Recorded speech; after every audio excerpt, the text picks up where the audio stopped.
میں ایک بار پھر آپ سب کو آج کی اس عبادت میں خوش آمدید کہتا ہوں، اس دعا کے ساتھ کہ خدا پاک کا رحم اور فضل آپ کے ساتھ اور عالمگیر کلیسیا کے ساتھ ہمیشہ تک ہوتا رہے۔ بائبل مقدس جو خدا کا کلام ہے، ہر صدی اور ہر سال کے دوران سب سے زیادہ چھپنے اور فروخت ہونے والی کتاب ہے۔ بائبل مقدس یعنی خدا کا یہ کلام دنیا کی واحد کتاب جس کا ترجمہ مختلف زبانوں میں جو اس دنیا میں بولی جاتی ہیں سب سے زیادہ کیا گیا، اور اپنی اس بے مثال مقبولیت کی وجہ سے یا مقبولیت کے باوجود انسانی تاریخ میں خدا کا یہ کلام یا یہ کتاب جس کی سب سے زیادہ تحقیر کی جاتی رہی یا کی جا رہی ہے، یعنی انسلٹ کی جاتی ہے۔ اور اگر میں ابتدا میں ہی اس بات کو آپ کے ساتھ شیئر کروں کہ بائبل مقدس دنیا کی مظلوم ترین کتاب ہے تو غلط نہ ہوگا۔ دنیا میں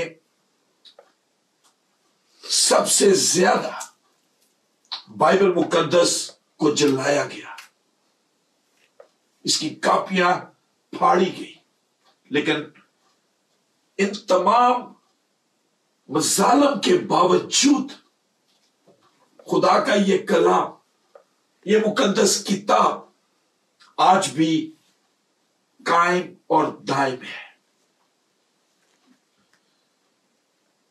بائبل مقدس دنیا کی واحد کتاب جس پر سب سے زیادہ حملے ہوتے رہے، ابھی بھی ہو رہے ہیں۔ صدیوں سے مختلف جگہوں پر حکومتیں، مذہبی رہنماؤں نے، مذہبی دنیا نے، دنیاوی رہنما اس کتاب کے ماننے اور رکھنے والوں کو قتل کرتے آ رہے ہیں، یا اس کتاب کے ماننے یا اس کتاب کے رکھنے والوں کو اظہار ثانیہ پرسیکیوشنز کا سامنا کرنا پڑتا ہے، یہاں تک کہ اس دنیا کے بہت سارے مسیحی ممالک کے اندر بھی سرکاری اسکولوں میں یا سرکاری اداروں میں اس کتاب کا رکھنا ممنوع ہے، اس کتاب کا رکھنا اجازت نہیں ہے۔ اگر میں یہ سوال آپ کے ساتھ رکھوں کہ کیوں بائبل مقدس اس دنیا کے بہت سارے لوگوں کے لیے، رہنماؤں کے لیے، حکومتوں کے لیے ایک متنازع کتاب ہے، ڈسپیوٹڈ بک اسے کیوں لوگ کہتے ہیں؟ سادہ جواب اس چیز کا، اس لیے لوگ اس کتاب کو ڈسپیوٹڈ کہتے ہیں کہ وہ اس کو پڑھنا نہیں چاہتے کہ اس کتاب کا یہ دعویٰ ہے کہ میں زندہ ہوں، اس کتاب کا دعویٰ ہے کہ یہ مؤثر ہے، اس کتاب کا دعویٰ ہے کہ یہ کتاب بصیرت افروز ہے، اس کتاب کا دعویٰ ہے کہ یہ